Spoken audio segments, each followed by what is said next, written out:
Hello everyone, welcome to our YouTube channel. हमारा आज का सेशन MOA एंड AOA पे है। ये एक बहुत इम्पॉर्टेंट टॉपिक है हर एक कॉमर्स बेस्ड कॉम्पिटिटिव एग्जाम के लिए, जहां अगर आप देखोगे तो memorandum of association and article of association से कई बार बहुत सारे MCQs एग्जाम में पूछते हैं। तो आज हम लोग इसकी डिटेल इंफॉर्मेशन देखेंगे, कौन कौन से टेबल किससे रिलेटेड है, MOA AOA में क्या डिफरेंस है, दोनों का क्या मतलब है, सब पे हम लोग डिटेल डिस्कशन करने वाले हैं। तो चलो फिर जल्दी से अपना आज का सेशन स्टार्ट करते हैं। हमारे पास सबसे पहला पॉइंट है, a company in India is governed by 2 company charters known as memorandum of association and article of association. India में अगर आप किसी भी कंपनी की बात करोगे तो उसको गवर्न करने के लिए, उसको चलाने के लिए 2 चीज़ें होती हैं, जिसमें पहला है मेमोरेंडम ऑफ एसोसिएशन और दूसरा है article of association. Every entrepreneur wanting to start a business has to get a company registration and draft MOA and AOA। कोई भी पर्सन जो बिजनेस स्टार्ट करना चाहता है, सबसे पहला काम उसको क्या करना होता है कि अपनी कंपनी का रजिस्ट्रेशन कराना होता है। एंड जैसे ही कंपनी का रजिस्ट्रेशन हो जाता है, उनको अपना MOA AOA खुद बनाना होता है, ड्राफ्ट करना होता है। MOA is the companies constitution whereas AOA is a rule book comprising of bylaws. Memorandum of association के लिए कह रहा है कि कंपनीज का कॉन्स्टिट्यूशन है, जिसमें सारे रेलेवेंट पॉइंट्स लिखे होते हैं, लाइक वाइज ऑब्जेक्ट क्लॉज उसमें होता है, नेम क्लॉज होता है and so on. And article of association की बात करें तो ये एक रूल बुक होता है जिसके हिसाब से हमारी कंपनी चलती है। क्लियर? तो ओवरऑल MOA AOA का मतलब क्या है ये अब क्लियर होगा कि MOA मतलब एक कंपनीज कॉन्स्टिट्यूशन को शो करता है और AOA मतलब जो भी हमारे कंपनी के बायलॉज हैं उनकी रूल बुक को हम आर्टिकल ऑफ एसोसिएशन के नाम से जानते हैं। अब नेक्स्ट पॉइंट है MOA से रिलेटेड कि MOA में क्या क्या कंपोनेंट्स होते हैं, अगर हम MOA को चेंज करना चाहें तो कैसे चेंज कर सकते हैं, एंड कौन कौन से टेबल आएंगे अंडर MOA। लिखा है, all the clauses of memorandum of association are required to be inserted in the agreement and any omission of any of the clauses will lead to rejection of incorporation of the company by the registrar. देखो ये बहुत important point बता रहा है कि MOA में overall अभी आप लोग देखोगे ना तो आगे 6 क्लॉजेस होते हैं और ये 6 के 6 आपको इंसर्ट करने होते हैं अग्रीमेंट में। और अगर आप किसी भी एक क्लॉज को मिस कर जाते हो, ओमिट कर जाते हो, तो उस केस में आपकी कंपनी के इनकॉर्पोरेशन को भी रिजेक्ट किया जा सकता है, मतलब कंपनी के रजिस्ट्रेशन को भी रिजेक्ट किया जा सकता है। क्योंकि ये 6 क्लॉजेस बहुत रेलेवेंट है, इसमें ऐसा नहीं है कि ऑप्शनल है, आप कोई भी क्लॉज मिस कर सकते हो, आपको सारे क्लॉजेस सीक्वेंस में मेंशन करने होते हैं। जिसमें सबसे पहला क्लॉज है name clause. The name clause contains the companies name. If the company is public, the name should end with a limited word. If the company is private limited company, it should end with private limited. तो simply आप name clause पढ़ करके समझ जाओगे कि company public limited है या private limited है। नेम क्लॉज में एक और रेलेवेंट पॉइंट हम बता दें कि ये उन कंपनीज पे एप्लीकेबल नहीं होता है जो कि सेक्शन 8 वाली कंपनीज होती हैं। क्लियर? मतलब जो कंपनी सेक्शन 8 में फॉर्म होती हैं अंडर सेक्शन 8, उन पे नेम क्लॉज एप्लीकेबल नहीं होता है। क्लियर? उनको बेसिकली किस तरह के टर्म्स यूज़ करने होते हैं, फाउंडेशन, फोरम, एसोसिएशन, फेडरेशन, मतलब बेसिकली जो नॉन प्रॉफिट ऑर्गेनाइजेशंस होती हैं उन पे ये नेम क्लॉज एप्लीकेबल नहीं होगा। दूसरा क्लॉज हमारा आता है सिचुएशन क्लॉज और registered office clause. Section 12 of the companies act talks about the situation clause or the registered office clause. As the name suggests, this clause states the location of the registered office. आपका registered office कहाँ है, किस place पे situated है, ये बताता है situation clause. It is mandatory for a company to have a registered office within 30 days of its incorporation. The company has to furnish all the verification of the registered office to the registrar within 30 days of incorporation. If the company changes its registered office located in the future, then the new address has to be updated in the MOA. हर एक company का एक registered office तो होना ज़रूरी है, क्योंकि उसी registered office पे ना सारे डिटेल्स सेंड किए जाते हैं, मेल किए जाते हैं, पोस्ट किए जाते हैं। तो as per section 12 of companies act ये बता रहा है कि सिचुएशन क्लॉज और रजिस्टर्ड ऑफिस क्लॉज क्या होता है। हर एक कंपनी का जो भी रजिस्टर्ड ऑफिस है, जिस लोकेशन पे वो सिचुएटेड है, वो आपको सिचुएशन क्लॉज और रजिस्टर्ड ऑफिस क्लॉज में मेंशन करना होता है। अच्छा, हर एक ऑर्गेनाइजेशन का, हर एक कंपनी का रजिस्टर्ड ऑफिस होना ज़रूरी है और इनकॉर्पोरेशन दैट इज़ रजिस्ट्रेशन के 30 डेज के अंदर अंदर आपको अपने रजिस्टर्ड ऑफिस का एड्रेस देना होता है। कंपनी को अपने रजिस्टर्ड ऑफिस के सारे वेरिफिकेशन डॉक्यूमेंट्स भी सबमिट करने होते हैं रजिस्ट्रार के पास। और अगर आप मान लो अपना रजिस्टर्ड ऑफिस चेंज करते हो, स्विच करते हो, शिफ्ट करते हो, तो इसकी इंफॉर्मेशन भी आपको रजिस्ट्रार को देनी होती है। Clear? Then next third clause है ऑब्जेक्ट क्लॉज। ऑब्जेक्ट क्लॉज में ये मेंशन किया जाता है कि एक कंपनी क्या क्या काम कर सकती है, मतलब वो अपने ऑब्जेक्ट क्लॉज के बियॉन्ड नहीं जा सकती। अगर उसमें ट्रेडिंग लिखा है तो आप ट्रेडिंग कर सकते हो बट मैन्युफैक्चरिंग नहीं कर सकते। क्लियर? लिखा है this clause defines the objective of the company. Companies can not indulge in activities not mentioned in the object clause. The object clause contains main objects, ancillary objects and other objects. मतलब main objects तो लिखा ही रहेगा, parallel objects भी mention किए जाएंगे।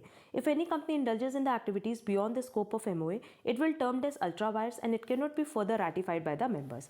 कह रहा है कि अगर आप अपने ऑब्जेक्ट क्लॉज के बियॉन्ड जाते हो तो उसको क्या माना जाता है? Beyond the power, that is ultra vires. और उसके बाद ना वो सारे मेंबर्स मिलकर के भी रैटिफाई नहीं कर सकते, करेक्ट नहीं कर सकते। फिर उस केस में जो पेनाल्टी एप्लीकेबल होगी वो पेनाल्टी आपको पे करनी होगी।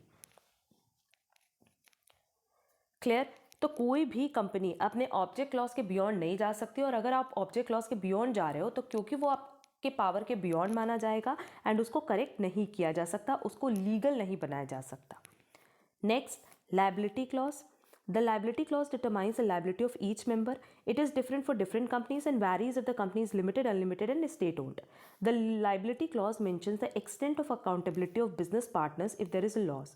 But if the liability is unlimited, it is not important to mention this clause in the MOA. This clause provides legal protection to shareholders of the company and protects them from personally being liable. तो liability clause से यही पता चलता है कि as a member आपकी liability क्या है, limited है या unlimited है। नेक्स्ट हमारे पास क्लॉज है capital clause. It stipulates the maximum amount of authorize capital that can be generated and the number of shares and the dividend. Simply देखो, अगर ऑथराइज कैपिटल की बात करें तो ऑथराइज कैपिटल ये शो करता है कि एक कंपनी मैक्सिमम कितने नंबर ऑफ शेयर्स इशू कर सकती है। तो कैपिटल क्लॉज में आपको यही मेंशन करना होता है। और लास्ट है subscription clause. The subscription clause mentions the details of the subscriber, shares and witnesses. जिन्होंने साइन किया है, जो सब्सक्राइबर है, मतलब जब कंपनी बनी तो उस पॉइंट ऑफ टाइम पे जिन्होंने सब्सक्राइब किया है उन सब का नाम और सिग्नेचर कहाँ होता है? सब्सक्रिप्शन क्लॉज में। तो ये ओवरऑल 6 क्लॉजेस हैं जो कि आपको, आप किसी भी कंपनी की बात कर लो, जब वो अपना मेमोरेंडम ऑफ एसोसिएशन बनाएंगी तो उनको ये 6 के 6 क्लॉज मेंशन करने होते हैं। पहला नेम क्लॉज, तो नेम क्लॉज से पता चलता है पब्लिक कंपनी हो या प्राइवेट कंपनी हो। दूसरा सिचुएशन क्लॉज और रजिस्टर्ड ऑफिस क्लॉज, जिसमें आप अपने रजिस्टर्ड ऑफिस का एड्रेस मेंशन करते हो। तीसरा है ऑब्जेक्ट क्लॉज, तो इससे ये पता चल जाता है कि एक कंपनी अगर किसी पर्टिकुलर कॉन्ट्रैक्ट में एंटर कर रही है तो उस कॉन्ट्रैक्ट में एंटर करने के लिए वो एलिजिबल भी है या नहीं। Next is liability clause. Liability clause से क्लियर होता है कि मेंबर्स की लायबिलिटी लिमिटेड है या अनलिमिटेड। देन कैपिटल क्लॉज की मैक्सिमम आप कितना शेयर्स इशू कर सकते हो, that is authorise share capital. And last one is subscription clause. तो ये ओवरऑल 6 क्लॉज थे और हर एक कंपनी को अपना एमओए ड्राफ्ट करते वक्त हर एक क्लॉज इंक्लूड करना होता है। नेक्स्ट है type of memorandum of association. अब मेमोरेंडम ऑफ एसोसिएशन की बात करें तो इसमें 5 तरह के टाइप आएंगे मेमोरेंडम ऑफ एसोसिएशन के अंडर।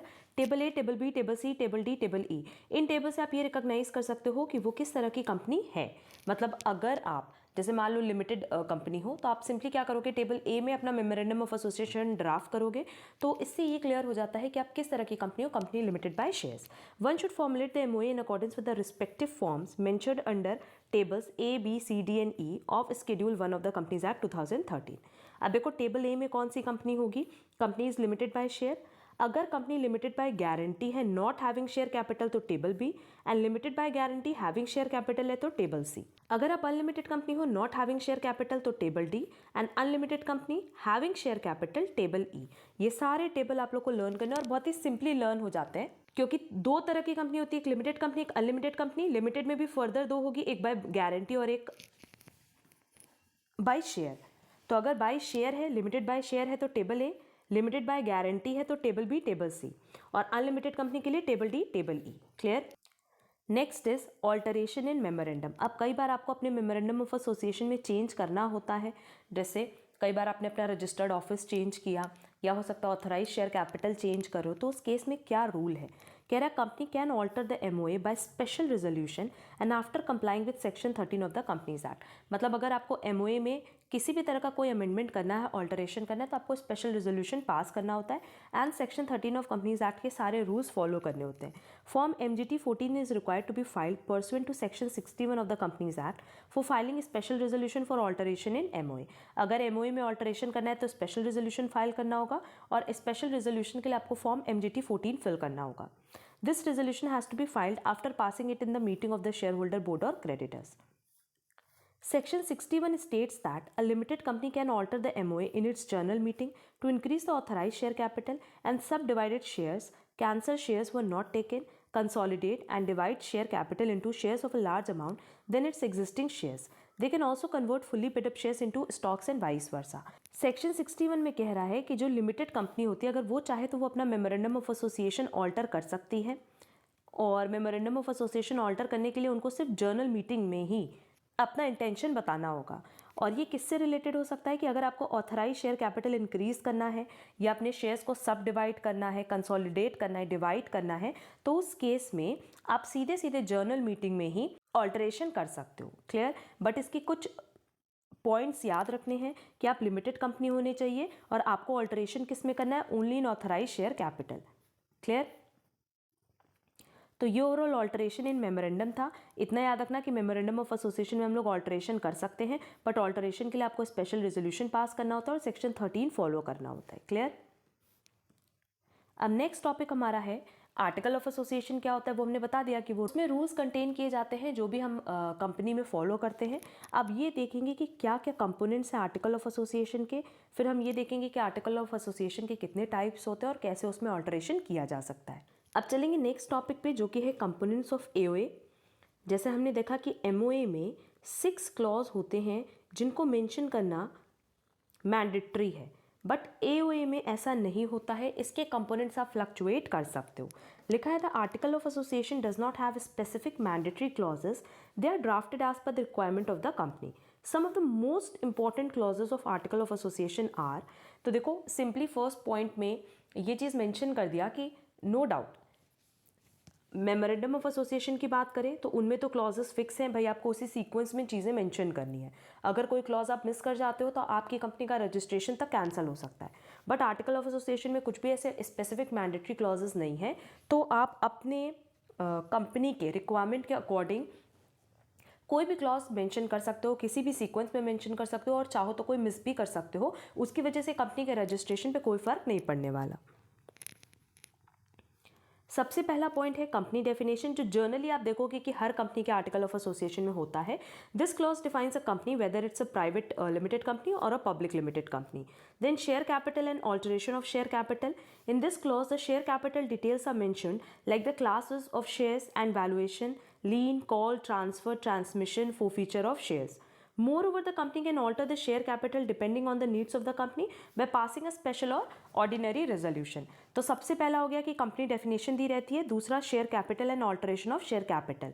और हमने पॉइंट बताया कि सिंपली ये ऐसे क्लॉजेस हैं जो कि जनरली आपको हर एक कंपनी के आर्टिकल ऑफ एसोसिएशन में मिलेंगी। Next is profit. The company has a right to capitalise on the profits of the company. It can credit the profit of the available amount to shareholders in the form of dividends or any additional stock share. Profit का आपको क्या करना है, आपकी company ने क्या decide किया है प्रॉफिट का, वो चीज़ आप यहाँ मेंशन कर दोगे। Buy back of share. Companies can buy back their own shares at a pre determined price under this provision of article of association. अब क्योंकि अगर आप चाहते हो कि अपनी कंपनी के शेयर्स वापस से आप बाद में खरीद सको तो आपको ये क्लॉज मेंशन करना होता है आर्टिकल ऑफ एसोसिएशन में। Then general meetings and board of directors. It discusses a proceeding, adjournment, voting rights of the meetings and proxy. It also discusses conducting meetings and maintaining the minutes. Furthermore, it also states the appointment and remuneration of the auditors.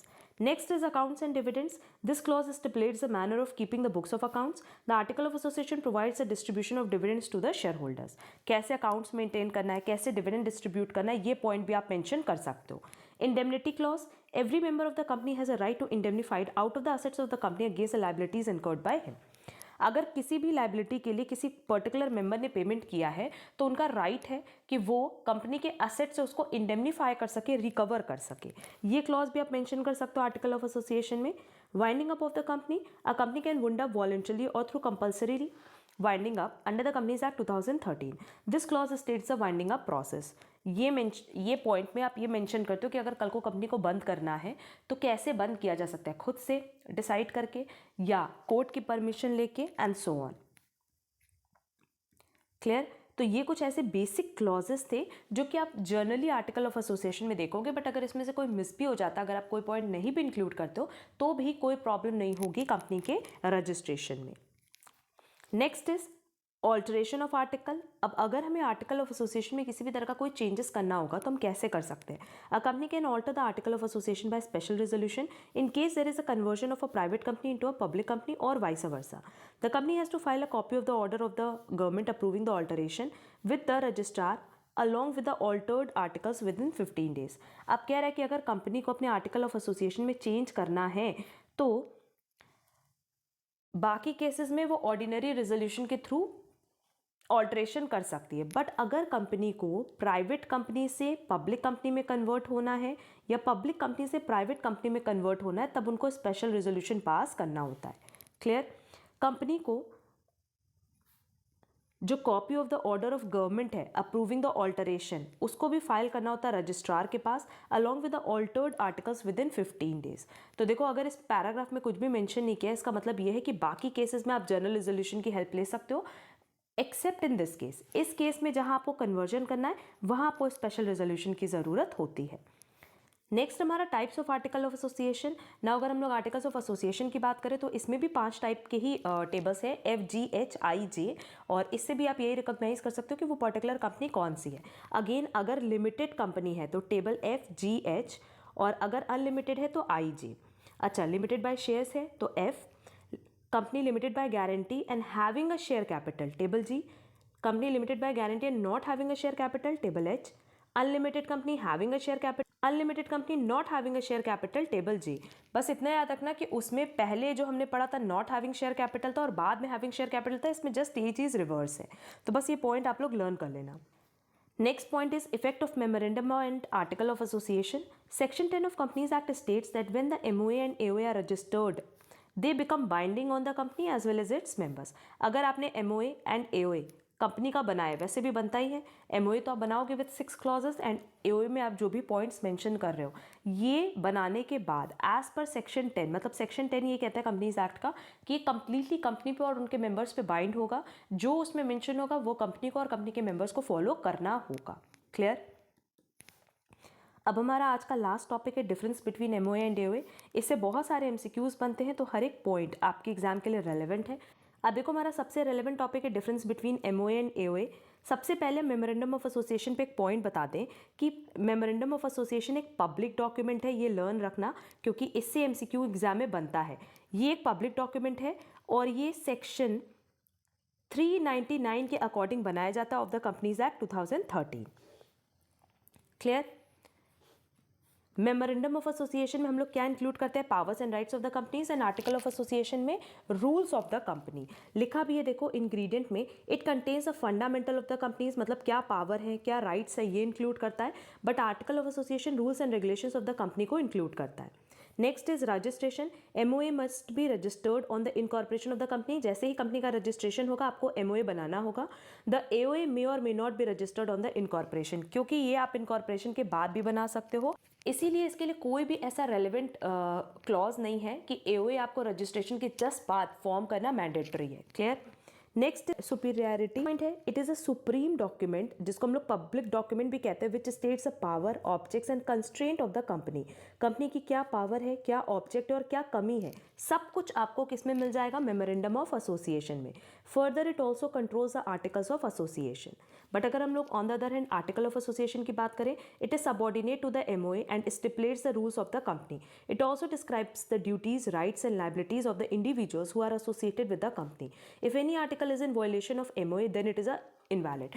AOA किसको follow करता है? MOA को follow करता है। तो अगर ये MOA के अकॉर्डिंग नहीं है, एमओए के अगेंस्ट है, कॉन्ट्राडिक्ट कर रहा है एमओए को, तो नो डाउट वो आर्टिकल ऑफ एसोसिएशन क्या माना जाएगा? इनवैलिड माना जाएगा। नेक्स्ट पॉइंट क्लॉज है। नो डाउट अगर हम लोग मेमोरेंडम ऑफ एसोसिएशन की बात करें तो हमने बताया कि इसमें ओवरऑल 6 क्लॉजेस होते हैं और हर एक क्लॉज इक्वली रेलेवेंट होता है। बट एओए में ऐसा कुछ भी नहीं है। Drafting takes place according to the companies need. जैसी कंपनी की जरूरत होगी वैसा आप आर्टिकल ऑफ एसोसिएशन बनाओगे। Next is alteration. MOA is not easily altered as it requires prior approval from the CG or the NCLT, that is Company Law Board. And AOA बहुत ही easily आप alter कर सकते हो by passing a simple resolution. हमने बताया भी था कि जनरली हम लोग क्या करते हैं, ऑर्डिनरी रेजोल्यूशन पास करते हैं। सिर्फ एक केस ऐसा था जहां आपको स्पेशल रेजोल्यूशन पास करना होता है, बट MOA में आपको स्पेशल रेजोल्यूशन पास करना होता है, CG का प्रायर अप्रूवल लेना होता है। तो नो डाउट MOA को ऑल्टर करना थोड़ा डिफिकल्ट है कंपैरेटिवली आर्टिकल ऑफ एसोसिएशन के। Next is the Companies Act 2013. Section 4 of the Companies Act defines the contents of MOA. MOA के contents कहाँ define किए गए हैं? Section 4 में। and Article of Association के कहाँ define किए गए हैं? Section 5 में। Next, amendments. The MOA of the company cannot be amended with a retrospective effect. AOA can get amended retrospectively. Retrospectively मतलब from the very beginning, मतलब जब भी हम MOA में ऑल्ट्रेशन करेंगे, अमेंडमेंट्स करेंगे, तो जिस डेट पे हम अमेंडमेंट करेंगे उसी डेट से वो एप्लीकेबल होगा। बट आर्टिकल ऑफ एसोसिएशन में आप चाहो तो स्टार्टिंग से भी अमेंडमेंट कर सकते हो। Next is compliance. It is mandatory for all companies. It is not mandatory, that is article of association is not mandatory for all companies, and since it is not mandatory for every company, a public share company can use table A in place for article of association. Next is matters dealing with memorandum of association. किससे deal करता है? External affairs of the company से। On the other hand article of association regulates करता है internal affairs. Next is overriding effect, कि कौन से ऐसे पॉइंट्स है या ऐसे सेक्शन है कंपनीज एक्ट 2013 के जो MOA एंड AOA को ओवरराइड कर सकते हैं। सेक्शन 6 ये लर्न कर लेना। And last is form. The form of memorandum of association are in table ABCDE of schedule 1, और बाकी F से लेकर के J तक कहाँ आता है? आर्टिकल ऑफ एसोसिएशन में। तो यहाँ डिफरेंस पूछा था, यही सारे डिफरेंस थे जिससे रिलेटेड MCQs बनते एग्जाम में।